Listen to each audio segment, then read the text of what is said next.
We kind of changed up our schedule, going 2 practices, and then today, using our walkthrough time, putting our guys in a situation where we can get recovery, do some lift and running, just keep building up as far as getting our guys in the kind of shape we need them in, to continue training camp and stay away from these injuries. With our guys being gone so long, and obviously it's, we've had a couple guys go out with soft tissue injuries, and we just got to make sure that, we minimize those as much as possible. So that, whatever he is, Adam, when you're going through camp and your numbers are low at a position like wide receiver, I mean, how tough is it? What did you have today? Like 7 or 8, right? The last 2 days we've had 7. So how much does that factor into the type of practices you want to run? Yeah, I mean, it factors in quite a bit. Dropping from 90 to 80 is like we talked about the other day, multiple injuries at the same position is what affects the entire team, because it affects practice. But when we had multiple injuries that not only wide receivers but tight ends, now you're running out of personnel groups to use.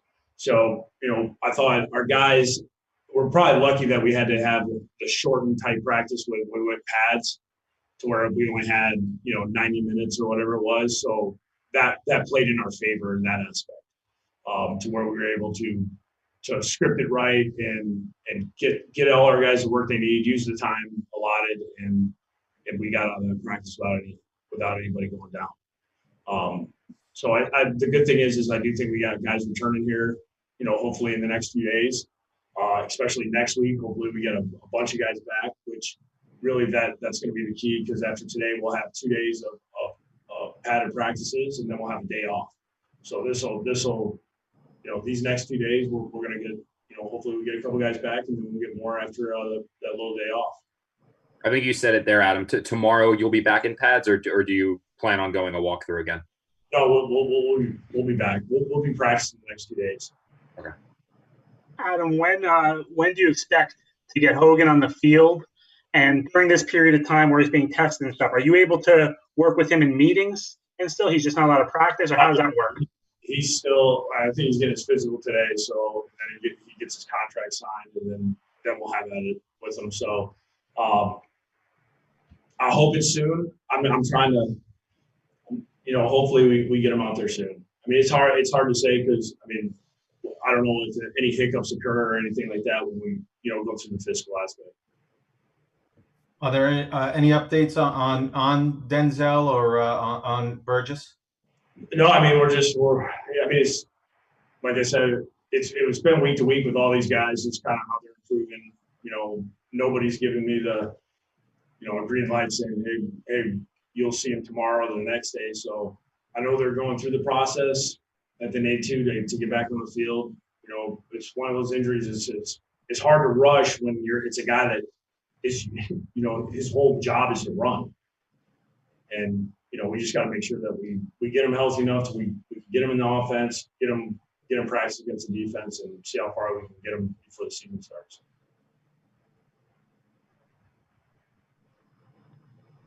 Adam, we're talking to Foley in a little while, Badakasi. How much of a surprise was he for you last year? He wasn't someone who played a lot as a rookie, and then had a big role for you guys last year. I don't know if anything was a surprise, because when you come into a situation where you're meeting guys and you're just learning about guys, everything's a clean slate. So when a guy basically just does his job, executes, the scheme that he's being asked to execute, and then goes out, on Sundays and plays well, like, that's all I know. So since we've been here, he's been consistently the guy he keeps getting better. And so I guess it wasn't really a surprise. He just showed us who he was, and he's just continued to become even a better player, week in and week out. And even the way that he's operated so far in training camp, the way he came in shape, ready to go, stronger, quicker. You can see the strides he's making is phenomenal. Obviously, he's got a great mentor in Steve McClendon. He's, one of the guys that I feel like he recognizes, hey, that guy's been in the league a long time. I'm going to do what he does. And that's what he does. To me, that's a smart player realizing that guy knows how to do it. I'm going to learn what he does. Adam, I was wondering, how do you guys plan on creating a more consistent edge rush this year without adding any like big name defensive lineman in free agency of the draft? Yeah, I mean, it's a team defense.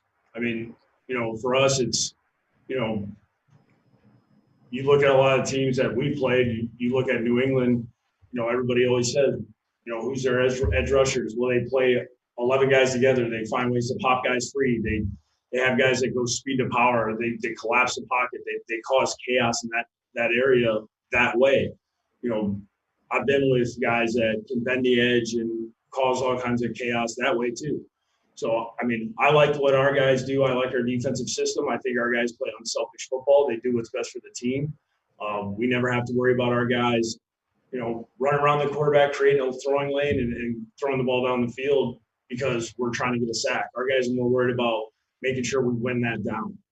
And it's not always, what everybody wants to see, and it's not on the highlight films, but our guys do a great job of doing their job, and when they get their opportunities, they get their one-on-one matchups, they go make plays. What are your two-part question on Quinnen Williams? What kind of shape did he come into camp into, and how much higher are your expectations for him this year? I feel like he's in great shape. Seeing him out there, I mean, he hasn't said much. You can tell he's just focused on work and getting better, making sure that he's doing his part with the group. I don't know. I never look at it like that as far as expectations and things like that. I want him to improve. I want him to be disruptive. I want him to do what the defensive staff asks him to do, which he does. And when he gets his one-on-one matchups, that's the key is are we going to win our one-on-one matchups? And hopefully this year when he gets those opportunities, he's winning a majority of them so he can go hit the quarterback or go sack the quarterback or get a tackle for loss.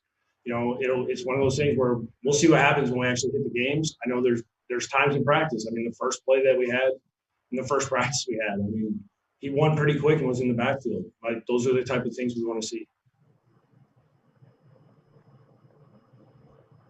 Adam, I realize this might be tough after only a handful of practices, but of the receivers, the younger guys, not Perriman, not Crowder, have any of those guys stood out to you so far of what they've done in camp? Yeah, Jeff Smith, I mean, he was a guy that was actually on our roster, he'd been in practice squad all year, and then we activated him and he got hurt against Baltimore. So he only got to play really like part of one game. I feel like he's really kind of come into his own at that position. I mean, he's a former quarterback that played receiver, when he came out as an undrafted guy. And then when I watch him now, you can see he's got a good feel for what's going on. He's wired to separate. And being a former quarterback, he understands probably a lot of things that other guys don't. And the rest of those guys are really they're battling it out, trying to figure out who's going to fit into that role of, hey, can you play special teams? Can you contribute at wide receiver? I think the door's wide open for a lot of guys. It's going to be about who's going to consistently be the same guy day in and day out, executing the concepts being asked and making plays in practice. From the perspective of an offensive coach, what do you place more value on, like pressures or sacks, or which do you find to be? I look at it as pass disruption. That's what I look at. So I look at sacks, hurries, and hits. So when we play a team where they might not necessarily have a lot of sack numbers, I get concerned when I'm going, wow, the quarterback's getting hit a lot, and it's happening fast. When you play teams that, like when you play the defensive tackles that are really disruptive and penetrate, like even being in Miami with Sue, like he might not always get there, but the quarterbacks would feel him coming because he would blow through the line of scrimmage. Two guys would come back, and the quarterback would get rid of the ball. He wouldn't get a sack, but I mean, those guys felt him. They were getting the ball out quick, and the game, you could see the game plan was designed to make sure he wasn't going to wreck the game. So that's where it's problematic. When you got a guy when you got guys that are disrupting the passer, making them throw it earlier than they want, that's what you got. That's what makes it hard.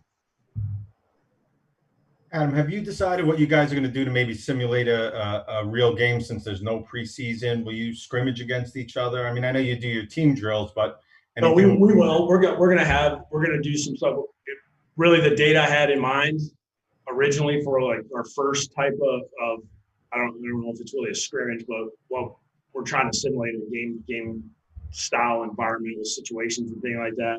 Like I'm pushing that back just because we had all these injuries. We kind of a little bit of a just like stop for a second and figure out, okay, how do we get these guys back healthy? How do we make sure we're in the right kind of shape and head in the right direction? So we'll push that back a little bit. We'll have something to where we can go to the stadium and kind of test that whole atmosphere out, just understanding. I mean, that's even more than just on the field. I mean, hey, the locker room, hey, how are we using press box, all that stuff. I mean, we got to go through all those procedures because it's different than what it's been in the past.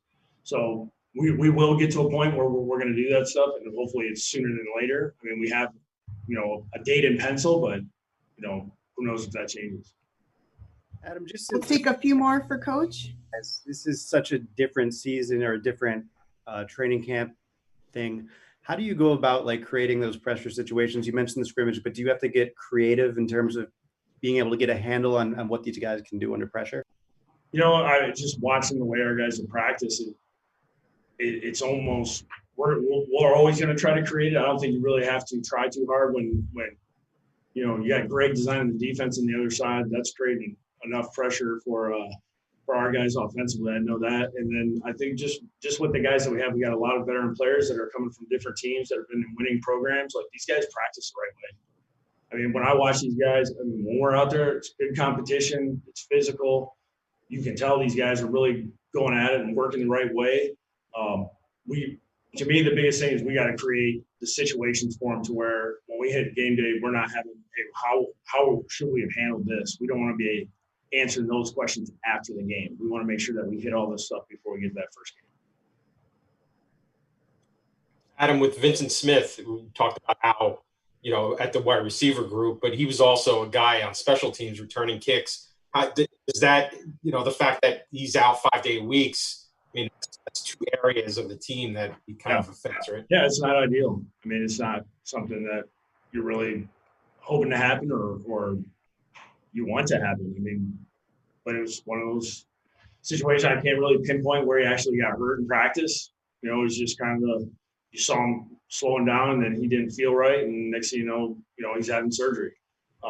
This is where we got to be next man up philosophy. We got to find somebody that's going to fill that role until he gets back. That's why we work with as many guys as we can. That's why when you guys see Marcus May back there catching punts, I mean, guys are going back there being like, hey, I can help contribute in this area. I can do this. I can do this. I've done this before. So, I mean, that's the thing that I do love about this locker room is you got guys basically saying, hey, I can do this. I've done this before. Give me a shot at doing this. And, I love it. I love the fact that guys are trying to step up and fill in the roles when something like this happens. Yesterday, we saw Bryce Hall on the sideline. I wasn't sure. I'm not sure if he was out there today or not, but does that mean he's close to coming off the COVID list? Yeah, I mean, we'll see. I mean, obviously he came in with an injury as well, coming off last year. So, I mean, we got the COVID on top of the injury. So we'll kind of see where that takes us, see how long we got here. I don't have an exact date to tell you, Rich. But he might have been on the PUP list had he not been on the COVID list. Yeah, I mean, it's hard for me to say because the COVID list superseded everything.